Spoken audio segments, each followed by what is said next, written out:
This is a BMW 1 Series. Not a crazy dent, not a huge dent, but a dent in a lousy spot. A dent a wholesale customer might say, oh geez, it's just a little one. It'll be real easy for you to fix. So this is a convertible, as you can see. The access is okay, but the space between what I'm trying to show my thumb and fingers is not a lot. So at the start, that was pretty tight. But I was able to access this through a factory hole. It's got a decent crown on it. It's just a bang right on a body line that is a pretty sharp body line. So this is the tool I'm using. It is a finesse. It's about, I don't know, 3 feet long. At first I'm showing there I have to kind of push sideways, and I am using a slapper tapper as a knockdown. And I am using heat, constant heat, as this is my setup here. Sorry, it's kind of quick, but I am not great at computers. This is after a first little batch of pushes and knockdowns. You can see it is definitely smaller. It is definitely more manageable, and I am just staying right in that center. There's actually two kind of dents that started this. Now I'm also showing a little bit later in the repair after the slapper tapper. I was using a adjustable tip knockdown that has a little bit of softness to it to really just try to keep everything clean. Again, I'm just pushing right in the center and using my slapper again as well as in conjunction with that knockdown. And again, you can see now we're getting cleaner. And I'm pretty obsessed with clean repairs in terms of not pushing highs. And I've done that pretty decently here so far. Most of the things that might be a little bit picky are from the knockdown.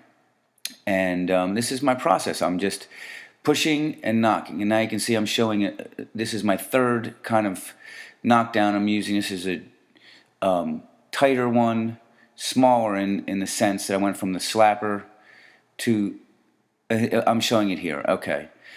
This is my third setup. An A1 hammer, a Drew's knockdown. This is my first hammer I used. That's the second knockdown. That's the first. Slapper tapper with a body hammer, and then this adjustable tip, which is like, I don't know exactly what it is. It's a dent crafter, I think R4 maybe with a tip. And then this is my Drew's. I love this knockdown. It is, I'm not exactly sure what it's made up at the tip. I do sand it pretty regularly to keep it from marring the surface. What I like about it is that you can kind of see if a panel is aluminum.